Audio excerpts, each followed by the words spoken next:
Thinking Aloud. Conversations on the leading edge of knowledge and discovery with psychologist Jeffrey Mishlove.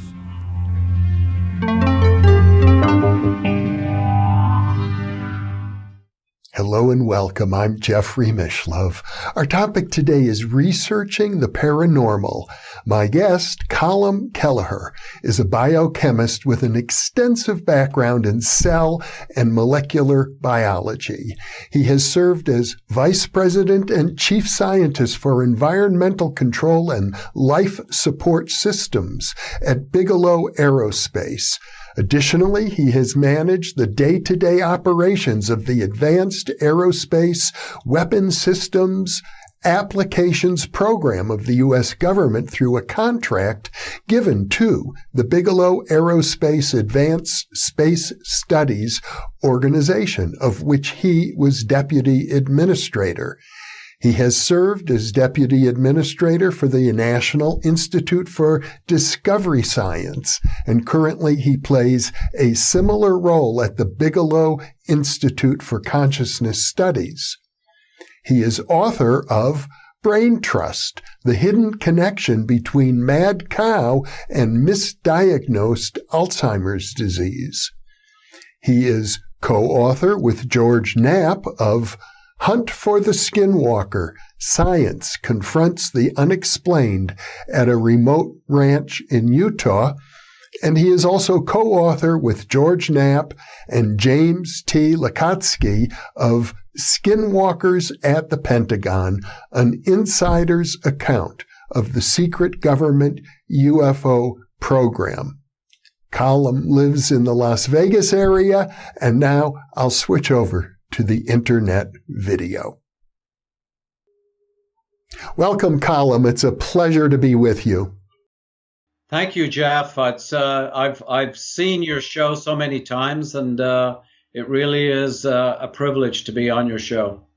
Well, it's a privilege for me to be able to interview you with your extensive background in trying to apply hardcore scientific methods to some of the most difficult problems that are known to exist in any of the paranormal sciences. I thought a good place to begin would be back in, I guess it would be about 1994, 95, 96, when you first applied to be a part of the National Institute of Discovery Science.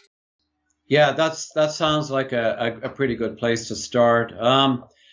At the time, I was working in a mainstream immunology research institute in Denver, Colorado, called the National Jewish Center for Immunology. I was doing what could be loosely called mainstream research on molecular immunology. My background is biochemistry. And I saw this really bizarre advertisement in Science magazine, which is one of the premier science publications in the world. And the ad said, "We are looking for scientists to research the origin and nature of consciousness in the universe."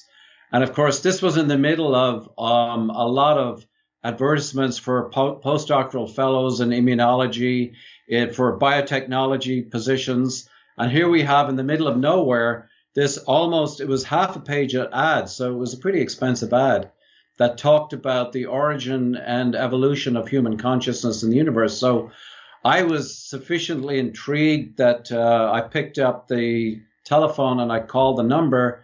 And eventually I got onto Robert Bigelow. So he invited me out to Las Vegas for an interview for this new organization he was calling the National Institute for Discovery Science.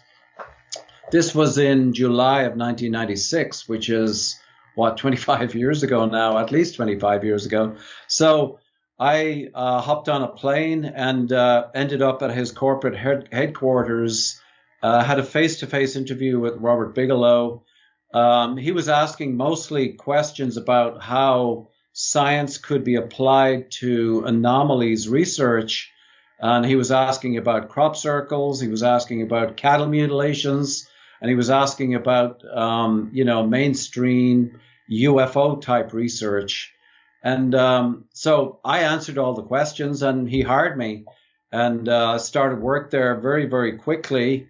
And one of the first assignments I had for NIDS was to go over to England and start checking out some of these amazing crop circles that were happening in the fields in southern England. So I spent about a week there, gathered a whole bunch of samples from some formations, brought them back, and started the whole process of getting into analysis of crop circle,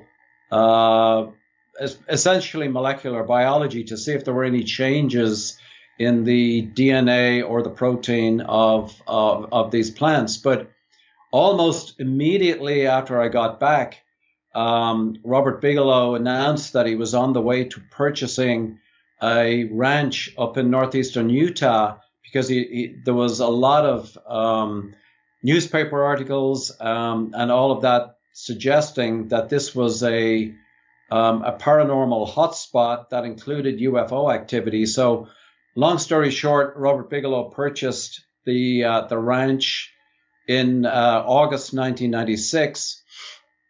Myself and another physicist and a veterinarian were deployed very quickly on Skinwalker Ranch within actually a few weeks of the purchase, and we started a whole sort of menu of research that initiated not only deploying sensors on the property, but also deploying people. So the idea was to have a living laboratory on Skinwalker Ranch that we could assess what was going on, because a lot of the stories had reported on everything from nuts and bolts, saucer-like objects that had been seen around the property, as well as cattle mutilations, and also unusual creatures, discarnate voices, poltergeist activity. So it was a paranormal Disneyland that really started the whole thing off.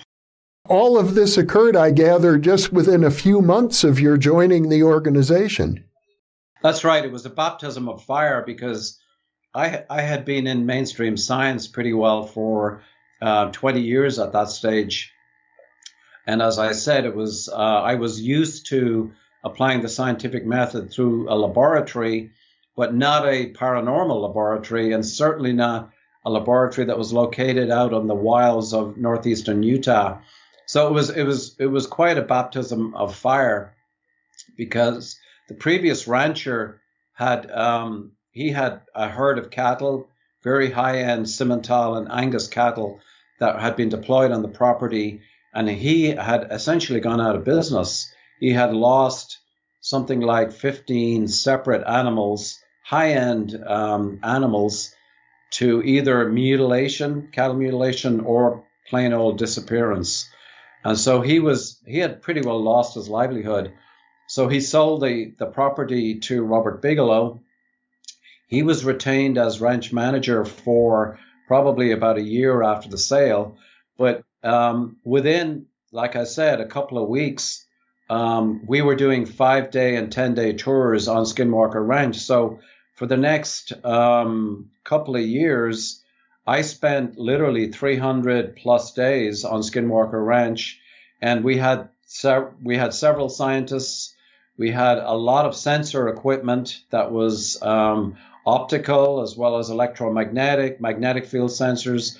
We even had radiation sensors, just in case any of these rumors that were floating around the UFO arena might come true. So we actually had radiation sensors on the property. They actually never detected anything, but it was part of the menu of sensor equipment that we deployed on the property. And very soon after deploying on the property, I had my first sort of face-to-face, in-your-face activity on the property. I was standing outside the main command and control center, and this object came right over my head. It came over Skinwalker Ridge, which is on the north end of the property. It was low flying really quickly, and it was completely silent. So it was moving at about the same acceleration as an F-18 jet, but it did a perfect U-turn above my head, and there was another scientist standing right beside me, and then it just exited straight over Skinwalker Ridge, exactly on the path that it had arrived. And, it was gone within less than 30 seconds. But this was my first introduction to something that was unusual. It was low enough in the sky that I could actually see some kind of structure behind it. It was a light, but it was very, very silent. It was almost spooky in how silent it was, but it moved very quickly, and the turn it made was pretty well impossible for an F-18 to make, because it was a really tight hairpin turn. And that was my basic introduction to life on Skinwalker Ranch. I wonder about the name Skinwalker. How did that designation come to apply to this property?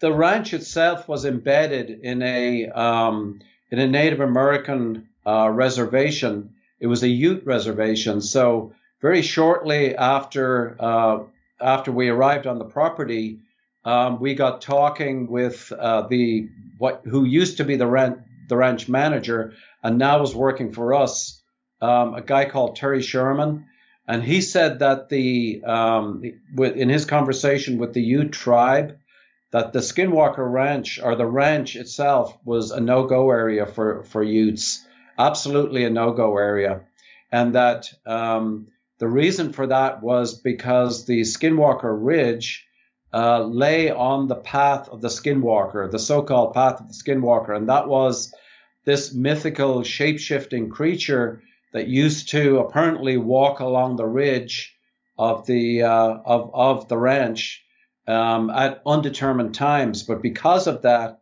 the ranch was considered cursed, and also because of that, no member of the Ute Native American tribe would ever set foot on the property. I mean, that was kind of what we were told immediately after gaining access to the ranch. And as I recall from the first book that you co-authored with George Knapp about the property, I think it was published in about 2005, Skinwalkers also refer to a type of witch or dark sorcerer amongst the native peoples. That's right. And the reason that the ranch was cursed was because of this black magic activity that had allegedly generated these skinwalkers that were walking along this trail on the ridge in the property. So it was a Native American legend that was also prevalent with the Navajo tribe. But the Utes took it very, very seriously. And if you ever engaged a tribal member in conversation regarding the Skinwalker, the conversation was shut down immediately. Nobody wanted to talk about this stuff at all. So when the Skinwalker Ranch eventually became public, it was against a backdrop of complete silence. It was almost like an omerta within the Ute tribe never to discuss these topics. And I'm under the impression part of that might be never to discuss it with outsiders who weren't part of the tribe, that this was considered only for tribal members, this knowledge. That's probably correct. And we were definitely at the very outset of setting foot on Skinwalker Ranch. We were treated with a lot of suspicion. People were beginning to read the newspaper articles all about the sort of the weird stuff that was happening on the property. All of what the Sherman family had gone through was widely publicized, both on radio and in the newspapers. So the locals were very, very reluctant to come forward. But that changed over time. We got we got more and more friendly with the local people, with our neighbors. We started interviewing neighbors around the property. And, it became obvious within a year or two of being on the ranch that all the strange activity that happened on Skinwalker Ranch was certainly not confined to the ranch. All of the neighbors were reporting very similar activity. So we went through a process over many years of interviewing those people pretty exhaustively over the next 2 or 3 years. And to give our viewers an overview, because it's now been, as you point out, well over 2 decades since this research began, and you co-authored the first book about the property with George Knapp that was published in 2005. As a result of that publication, the military got interested. Yeah, that was a really interesting sort of turn of events, because the reason that George and I published the book Hunt for the Skinwalker was to see if there was other properties around the country and around the world that were so-called UFO hotspots or paranormal hotspots. And the end result of getting feedback from that first book was that indeed there was a lot of different hotspots around both North America, also Europe and Russia in some cases. But as you mentioned, one of the outcomes of publishing Hunt for the Skinwalker was that we had a guy called James T. Lacatski, who was a Defense Intelligence Agency analyst, worked at DIA. He had a background in ballistic missile physics, very sort of accomplished guy who had worked as a contractor for the Missile Defense Agency and for over a dozen years with the Defense Intelligence Agency. Well, he read a copy of Hunt for the Skinwalker in early 2007, about 2 years after it was published. One of his co-workers was a guy named Axelrod. We call him Axelrod in the book, Skinwalkers at the Pentagon. It's not his real name, but he was also at the time a co-worker of Lacatski. And so Lacatski read the book, gave it to his friend Axelrod. Axelrod was just about to be deployed to Iraq on one of many missions to Iraq. So he ended up sitting in the green zone in Baghdad, sitting around the pool, reading the Hunt for the Skinwalker. And he told me much later that the Hunt for the Skinwalker actually became a very popular book among people who were kicking back around the pool in the green zone in Baghdad. So, the bottom line for Lacatski and Axelrod reading Hunt for the Skinwalker was that Lacatski started thinking about the security implications of strange objects that were in the United States airspace and were flying without apparent any knowledge or know-how from the United States government. And they were flying over airspace in Utah, and it was seemingly without any feedback whatsoever. So Lacatski wrote a letter to Robert Bigelow, who at the time was CEO of Bigelow Aerospace, and it was on Defense Intelligence Agency letterhead.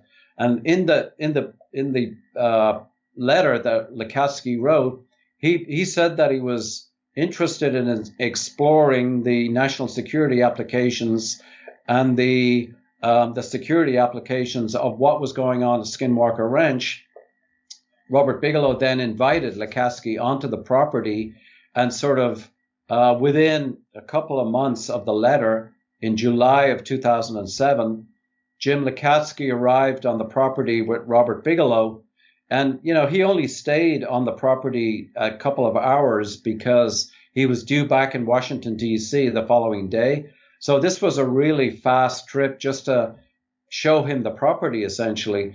But within 45 minutes of being on Skinwalker Ranch, they went into the ranch manager's homestead, which is a small house on the east side of Skinwalker Ranch. And Robert Bigelow was talking with the ranch manager, and Lacatski was sort of standing there idly. And then suddenly, out of nowhere, behind where Robert Bigelow and the ranch manager were talking, this strange object suddenly, it was like a device, a mechanical-looking device, materialized in the kitchen right behind where the two of them were conversing. They couldn't see it. Lacatski was looking beyond them and saw this tubular, metallic-looking device that appeared in sort of yellowish mist or smoke right behind where these two guys were conversing. Lacatski was kind of dumbfounded. He didn't know what to make of it, so he looked away, thinking, maybe it was, he was seeing things. He looked back, the device was still there. He actually drew a picture of it shortly after he left the ranch, and the description that he put out to us afterwards was that it was the closest approximation was on the cover of Mike Oldfield's 1980s album Tubular Bells, which it looks like a metallic curved type object. Well, that's an approximation of what Lacatski saw, but it kind of blew him away because he was only on the property for 2 hours, and he was almost sort of targeted, quote unquote, by an appearance of this object, this device that only he was privy to, and it disappeared after about 30 seconds or less, disappeared into thin air, kind of dematerialized, so to speak. And so Lacatski didn't say anything. He's a pretty reticent guy. He's not he's not prone to sort of, verbalizing everything. So he didn't say anything. And on the way back on the trip, he was thinking about this, and he really realized that this property had something unusual about it. So he was galvanized to talk to his colleagues at the Defense Intelligence Agency when he got back to Washington, D.C. He reconnected with Robert Bigelow. Robert Bigelow connected with Senator Harry Reid, and Senator Harry Reid connected with Senator Daniel Inouye and Ted Stevens. So within less than a year, I would guess, a bipartisan appropriations was authorized for a $22 million program over a 2-year span that would be focused on, the name of the program was called AWSAAP. It was Advanced Aerospace Weapons Systems Application Program. And so the name of that program was AWSAAP. It was put out for bid on the standard Fed BizOps, what used to be Fed BizOps, and now is called SAM.gov, but it's where DOD, DOE, NASA, pretty well all of the government contractors put out bids and solicitations for contracts. So the DIA contract was nothing different. So it was actually a competitive process where several aerospace entities contacted Lacatski and DIA. It was a competitive process. Bigelow Aerospace Advanced Space Studies, which was an organization that Robert Bigelow put together in order to execute this AWSAAP program, came together really quickly. So Defense Intelligence Agency rejected some of what was put out in that proposal by BAS, but they accepted several key proposals. And within, by September 2008, a contract was initiated, and this program, this Advanced Aerospace Weapons System Application Program, was born. But the whole thing initiated, that chain of events initiated through Lacatski and Axelrod in 2007, reading a copy of Hunt for the Skinwalker. I mean, obviously, we had no idea that this chain of events could unfold, but it was a very spectacular, series of improbable happenings that came from that book. At the same time that you began working for the National Institute of Discovery Science, Bigelow established the Aerospace company, and I gather you also had a role in that business. Yes, I did, and that was after the demise of the Advanced Aerospace Weapons Systems Application Program, which terminated in 2010. In 2000, I think it was, Robert Bigelow formed the Bigelow Aerospace, which was an aerospace company that was devoted to deploying expandable spacecraft into low Earth orbit. And the reason for expandable was that it was kind of like a revolution in technology, in that you would launch a complete spacecraft that was compressed into a very small volume. And then once it was launched in low Earth orbit, it would expand to 3 or 4 times its volume. So you got an enormous multiplier in terms of volume, which is very critical for a space station in orbit. So Robert Bigelow had formed that company back in 2000. At the end of the Advanced Aerospace Weapons System Application Program, he tapped into my background in chemistry to start solving some problems regarding one of the carbon dioxide removal technologies that Bigelow Aerospace was developing in order to remove carbon dioxide from the atmosphere. So I got involved with the essentially troubleshooting the chemistry of these, the technology involved in removing carbon dioxide. And I got more and more involved into that Bigelow Aerospace program from 2010, actually 2011, really, until about 2020. So I became manager of the entire environmental control and life support systems group at Bigelow Aerospace. And our task essentially was to design, develop, test, and ultimately deploy all of the different technologies that went into making 4 to 6 astronauts comfortable in low Earth orbit. So the Bigelow Aerospace modules were conceived as a sort of a next generation version of the International Space Station, which has it has a pretty defined shelf life, which will probably end in about 2030. So the idea was to deploy this commercial space station in low Earth orbit as a sort of a follow-on to the International Space Station. So that was a very interesting program that I was involved in for like 8-9 years. It is true that at this moment, one of the Bigelow modules is attached to the International Space Station, isn't it? Yeah, that's another sort of, it was a proof of concept technology demonstrator that was launched in 2016. It was a small Pathfinder technology that was actually human rated by NASA. It was a NASA program. They contracted Bigelow Aerospace to design and develop this small technology demonstrator, 16 cubic meters. It was launched on a SpaceX in the Bay of a Dragon capsule, and it was berthed onto the International Space Station in 2016. It deployed beautifully. In other words, it expanded. The technology for expansion worked beautifully.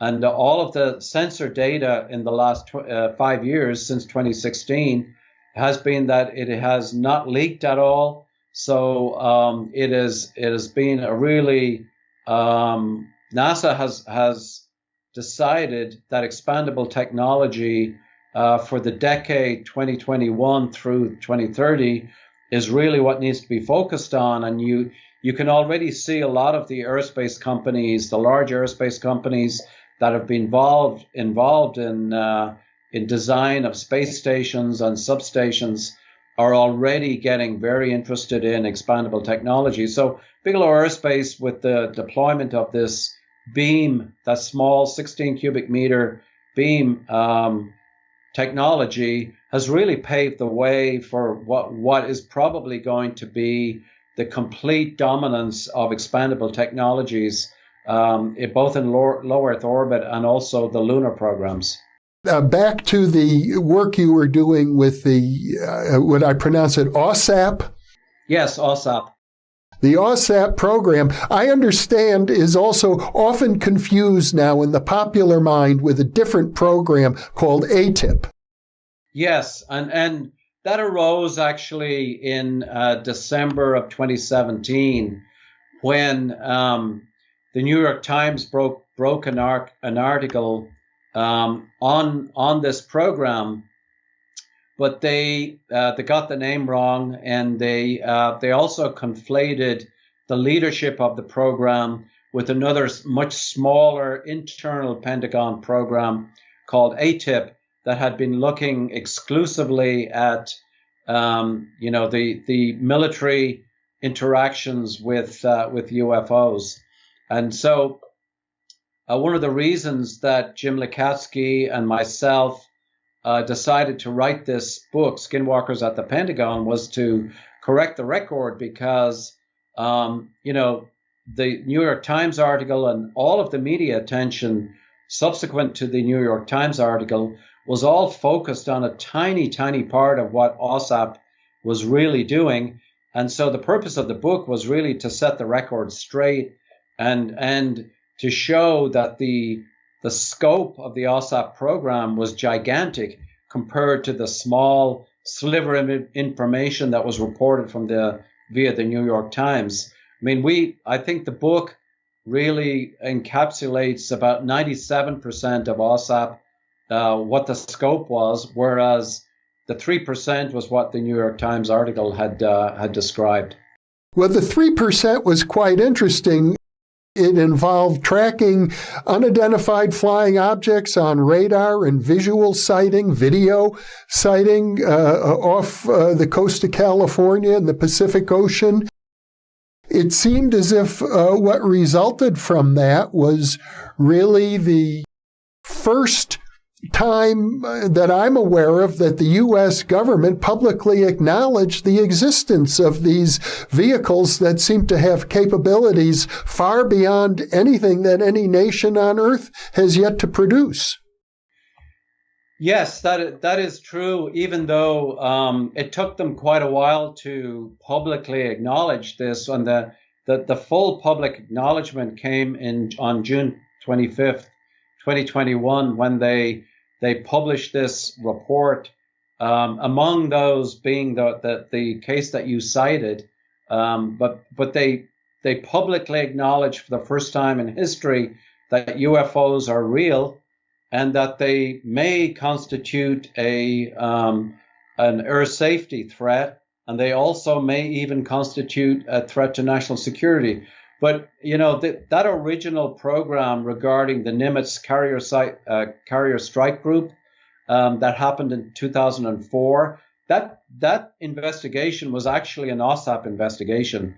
It was originally, I was tasked in 2008 when I joined this AWSAAP program at the invitation of Robert Bigelow to hire a staff that would essentially move into and develop the complete AWSAAP program. So my task was to hire program managers and military intelligence professionals, scientists and engineers, data analysts, database administrators, security officers, medical people with medical expertise. So I went through a process where I interviewed by telephone and by face-to-face interview about 300 people in about 4.5 to 5 months. I mean, it was a very frantic pace of hiring. We were really trying to recruit the best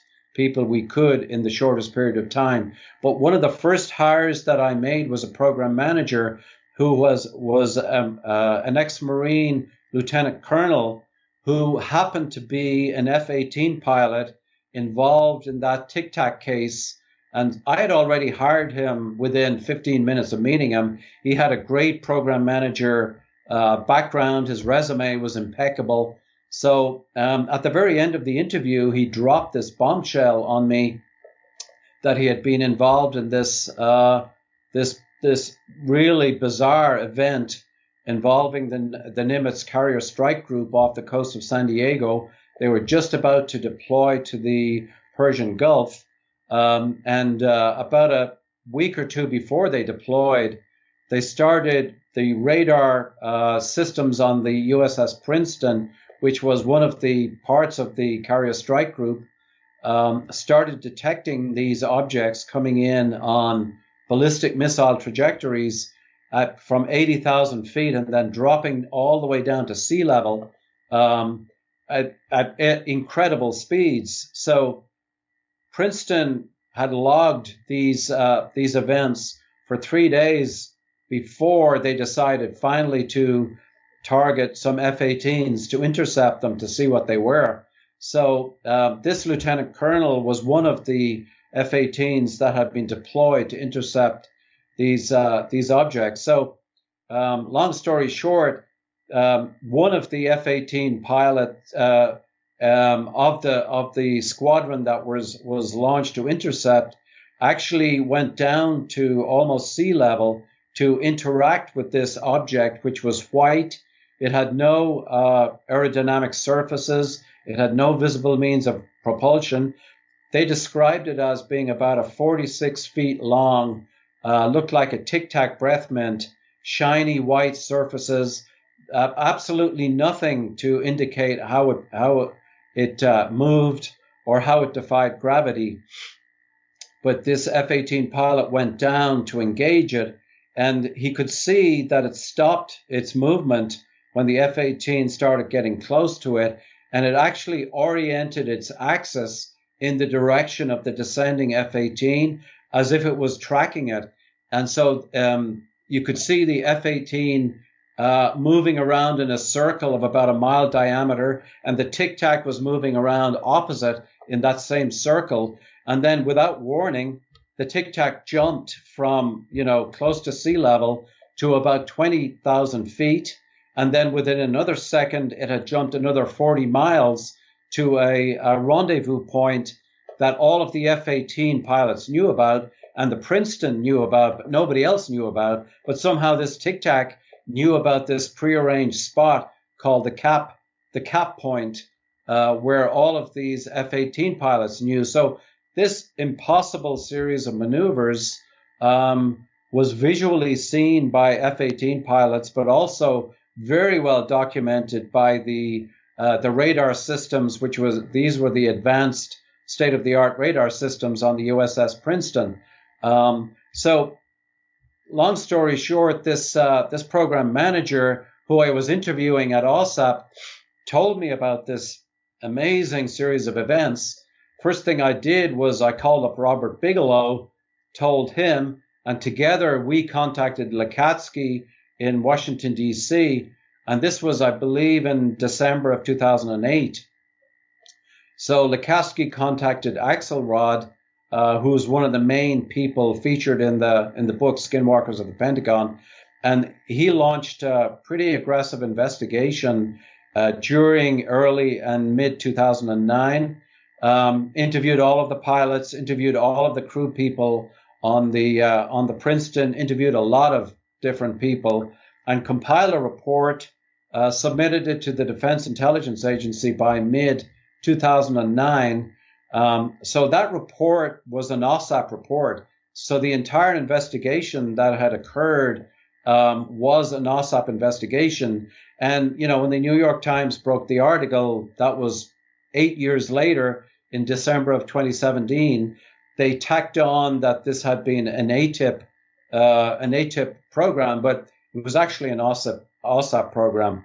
But, it was the beginning of this whole new era starting in 2017, where UAPs and UFOs became a lot less controversial. The Tic Tac case became one of the central cases that began convincing the Senate Intelligence Committees, Senate the different Senate committees that were involved in national security, convincing them that the UFO concept was actually a real series of events. And subsequent to the Carrier Strike Group, the Nimitz Carrier Strike Group event, there were dozens, if not hundreds, of separate interactions between various destroyers and F-18s off both the east and west coast of the United States, all of which were gathered into this report that was put out to the public in June 25th of 2021, which I see as being a watershed. It was the day that the United States stopped denying the reality of the UFO phenomenon. It really was a watershed day. Now, I understand that this particular AWSAAP report is one of maybe about 100 AWSAAP reports that were sent to the Defense Intelligence Agency in the first year of the AWSAAP program. Yeah, I think it was 104 reports that we eventually submitted, and these reports, they're all summarized line by line in Appendix 1 of our book, but they delineate the scope of the AWSAAP program. The Tic Tac, as you mentioned, was one of those reports that was submitted. But we had by May of 2009, we had a team of 50 people that had been recruited. We had PhD level scientists, we had engineers, we had technicians. We had started accumulating a very large database. We had security officers, we had people deployed on Skinwalker Ranch. So we were sort of rocking and rolling by summer of 2009, and we had we were investigating everything from the kinds of Tic Tac cases that I've just talked about, but we were also investigating UFO paranormal cases. Like we investigated a family in Indiana, rural Indiana. We deployed people on the spot where they had seen UFOs, and then suddenly poltergeist activity was erupting around their house. So we sent a team to investigate that. We accumulated a report on that. We investigated several medical injury cases that were very sort of in-your-face interactions with UFOs. We had a couple of MD PhDs on our staff that were tasked with investigating these, and we followed these witnesses for months and in some cases years after the initial event. And so we think the AWSAAP program really pioneered the whole way of long-term follow-up of these cases over time, where we could document the health, or actually the ill health, of some of these people that had close encounters with UFOs, taking serial blood samples, taking serial MRI scans, and we were able to put together pictures that were pretty comprehensive of the effects of the UFO close encounter. And so we think that was a way of pioneering what a future UFO program might look like if it ever comes to pass again in the United States government. But those 104 reports that were submitted to the Defense Intelligence Agency were really thousands of pages. I tell people sometimes that in my office at the BAS headquarters in Las Vegas, we submitted electronic copies of all of these reports, but also paper copies. And I had a set of three-ring binders in my office that was about over 6 feet tall of all of the reports, the 104 reports that we had submitted to the Defense Intelligence Agency. And as I said, they spanned a very, very broad spectrum, everything from paranormal effects, psychological effects, you know, to every type of human effect, all the way out to, you know, advanced technology analysis, so engineering and physics. And you were the deputy director of the program responsible for the day-to-day operations. Yes, that was my role. I was the first hire. Robert Bigelow called me up one day and essentially, you know, talked to me on the telephone. I flew out to Las Vegas, and I was hired as the first person on the AWSAAP program. So my task was to recruit the entire group, but I was responsible for day-to-day operations of the AWSAAP program.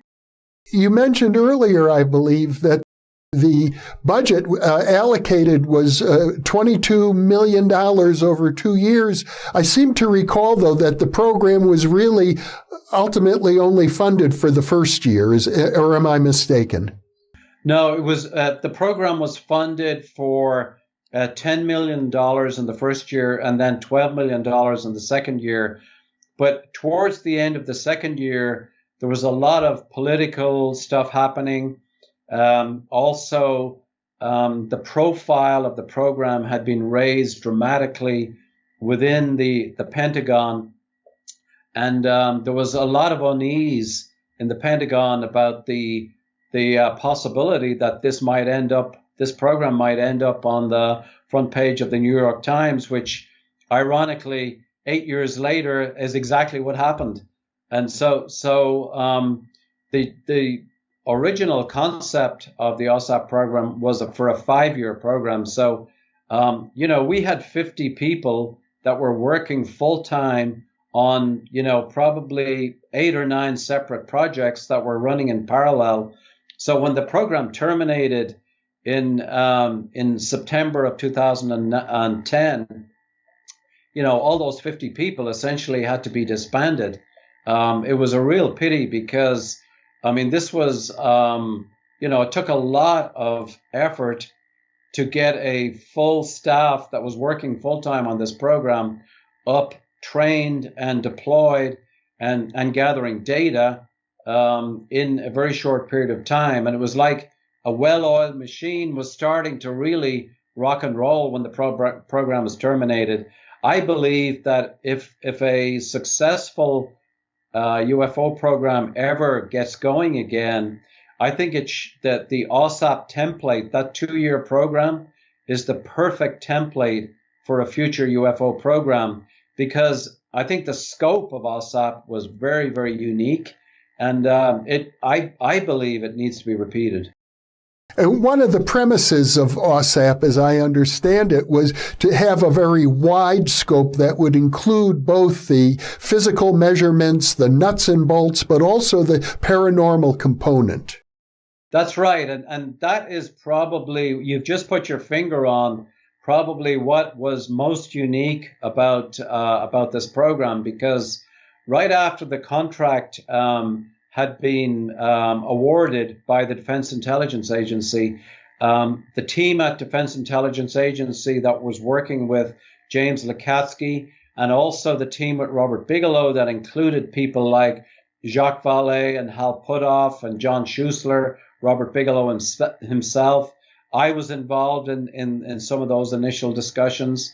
So it was really sort of intended to be as broad a scope as possible. And, you know, the idea was to stand on the shoulders of 75 years of UFO research and try to look deeply into not only the sensor-driven aspect of, you know, UFO performance, everything from, you know, theoretical physics, advanced physics, and then leading into engineering. All of that, you know, was well known, but it was absolutely determined by people like Jacques Vallée and Hal Puthoff, John Schuessler, Robert Bigelow, that the scope of this would also include human effects. And, you know, what was really unique was that the team that Dr. Lacatski had in Washington, D.C., that included Axelrod, It included a woman called Juliette Witt that is also in the book, and several of their colleagues that were it was an interagency grouping out there in Washington, D.C. They were very open-minded, and they accepted the premise that the only real way of addressing the UFO mystery was to create as large a scope as possible. So baked into the actual program was the creation, the design and creation of a new database that would be used to gather and collate all of the data. And so even within that database architecture, it was called a data warehouse because the idea was it would have multiple separate databases within the data warehouse. But the layering of that database was specifically structured to address all of human effects, but also all of the physical effects or the physical attributes of UFOs. But the human effects, all of the physiological effects were part of the database.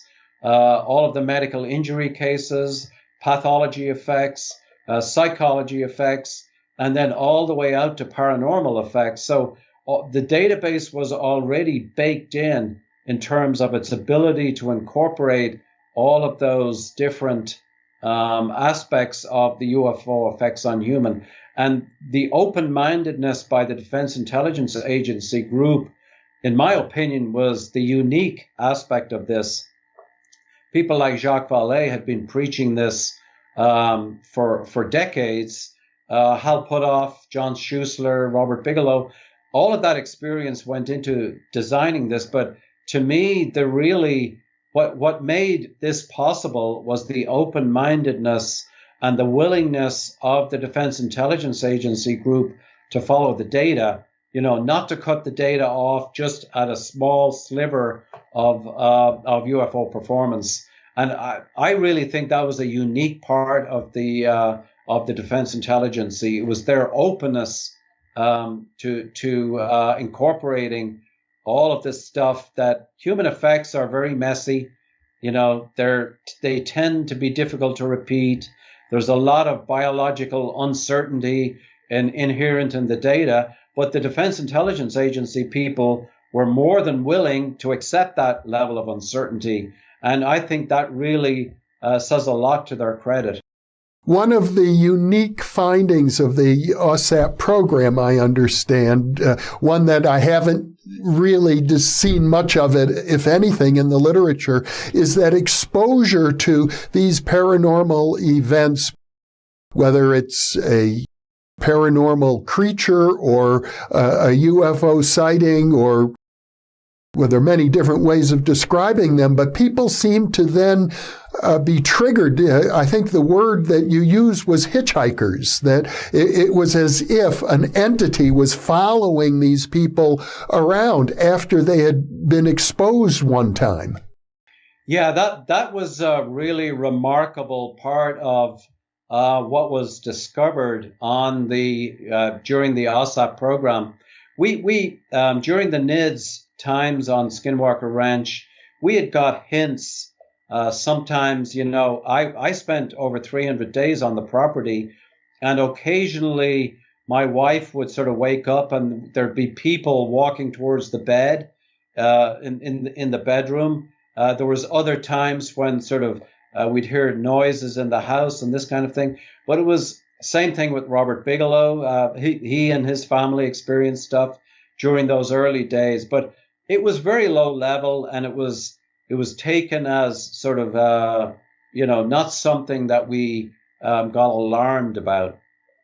When the Defense Intelligence Agency took over the investigation on Skinwalker Ranch, one of the first thing they did was they sent groups of people out there, essentially on site visits, to determine the veracity of what people were saying or what they were claiming.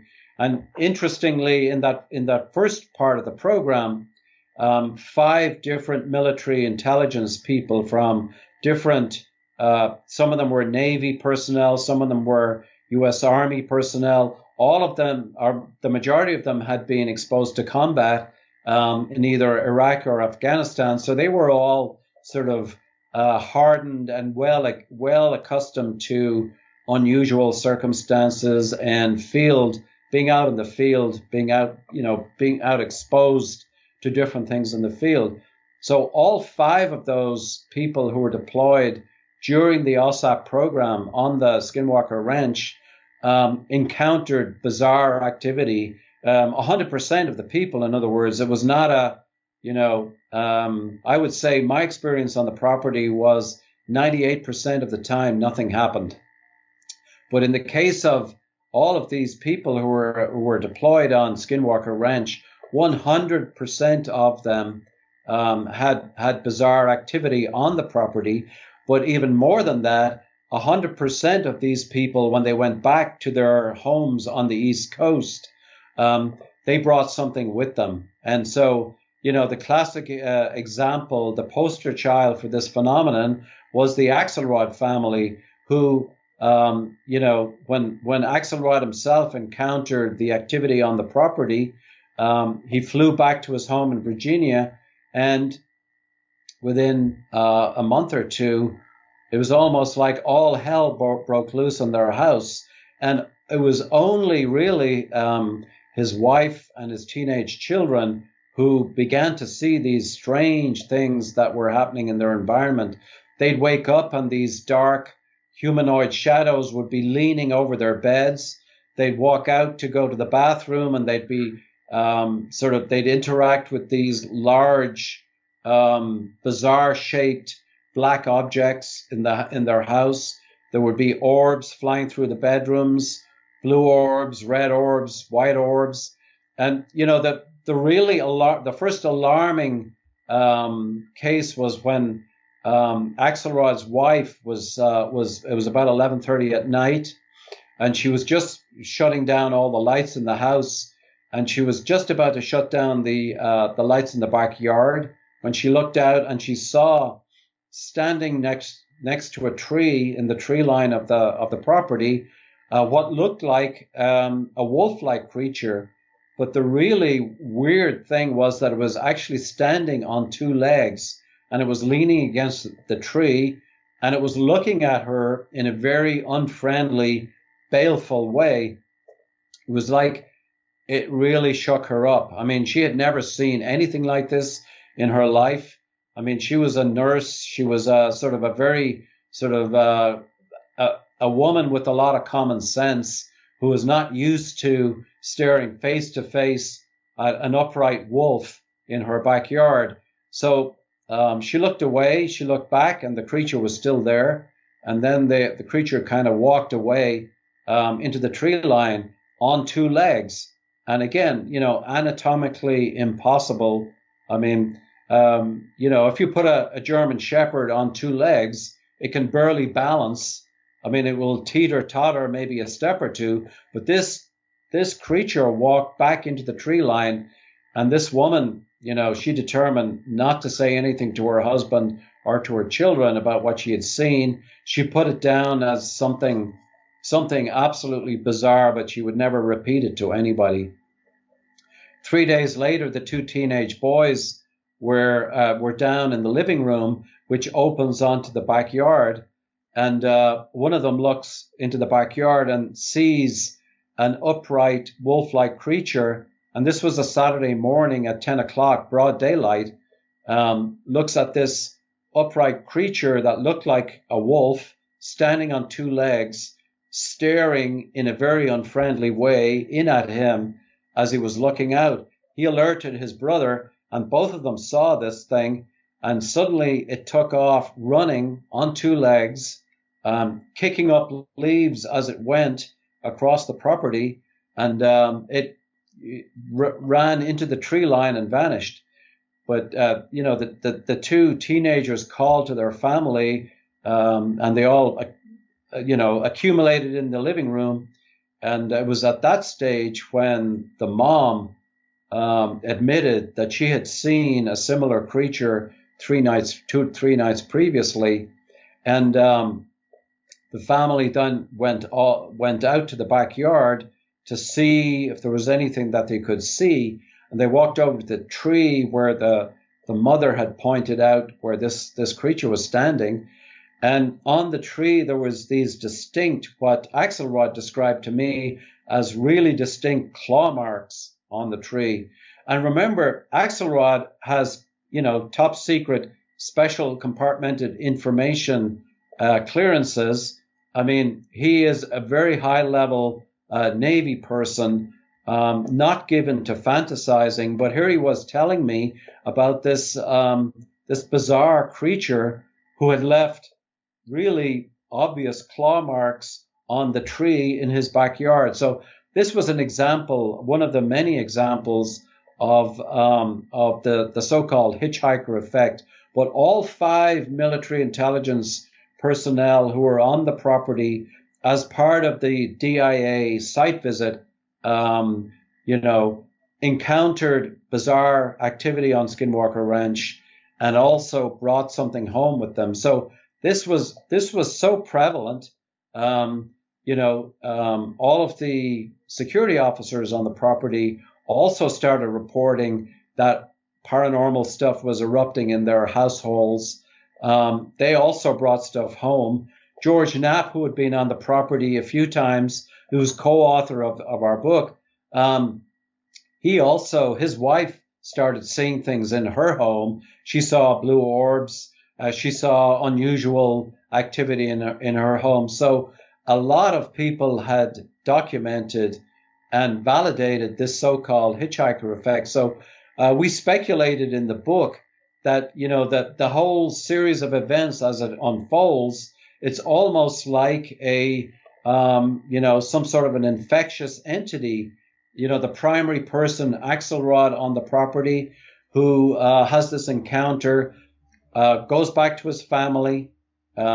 His children and his wife start seeing things. It soon transpired that neighbors actually started seeing things in their neighborhood, and friends of the teenagers, and they didn't say anything. I mean, they were scared to say anything about this bizarre activity in their house. But these neighbors and school kids also started seeing things. So again, we speculate in the book that this is conforming to what looked like some kind of an infectious agent that was being transmitted from person to person.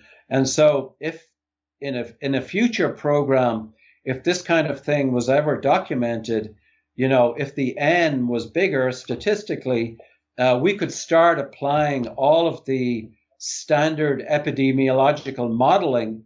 I mean, there's been an enormous increase in the modeling as a result of the coronavirus outbreak 2 years ago.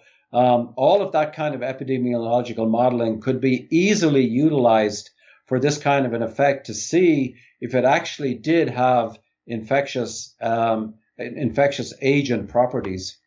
Well, Colm, I know we could continue our discussion for a long, long time. In the decades of paranormal research in which you've been engaged, there are many, many other case studies. So I'm very glad to let our viewers know that we plan to continue our conversations to cover more of the details of this very significant research that you've been intimately involved in for close to 25 years. So I want to, for the time being, thank you so much for being with me today, and I look forward very much to our next conversation. Thank you, Jeff. It's been a real pleasure, and yes, I would love to continue this conversation. There's obviously a lot more to this story. And for those of you listening or watching, thank you for being with us.